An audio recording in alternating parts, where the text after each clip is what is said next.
Mga kaparing, balikan lang din natin ng isa sa pinaka-creepy na episode ng Magandang Gabi Bayan. Ito ay manikang papel na talagang hindi magpapatulog sa'yo, lalong-lalo na pag napanood mo to ng 10 oras ng gabi. Sabi Lupa, bago ako magsimula, ay napasok ako sa kwarto at sunod akong dadasalin at gumagamit ako ng 3 pirasong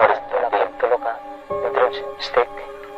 Iniwanan ni Frank sa labas ng kwarto ang mga manikang papel at ang mga tingting at nagkurasyon sa loob ng silid. Matapos ang halos 5 minuto, lumabas ito, nag-concentrate at sinimulan na nga ang mahiwagang pagpapagalaw sa mga manikang papel.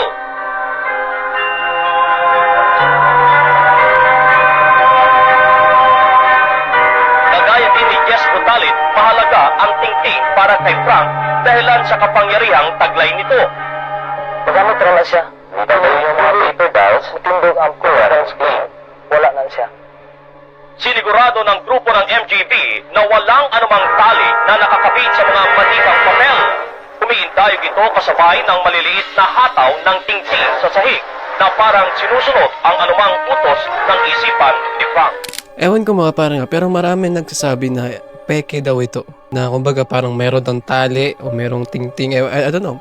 Pero for me creepy siya tingnan, lalo na doon sa part na kusang gumagalaw yung mga papel na yon, di ba? I mean, may mga nagsasabi na ito daw ay isang dark magic o black magic, kumbaga. Kumbaga, merong kinokontrol daw di umano ng isang itim na kapangyarihan, which is, ayun sa mga sabi-sabi at may mga nagsasabi naman na ito daw ay peke. So, I don't know, depende sa inyo kung anong paniniwalaan nyo. Kayo, sa mga batang 90s mga pareng, napanood nyo na ba ito dati at ano sa palingin nyo? Naniniwala ba kayo dito dati o hindi? Ako kasi hindi kasi ako batang 90s kaya kayo na lang tatanungin ko. Although napanood ko siya dati, pero creepy talaga. And for me, parang totoo siya.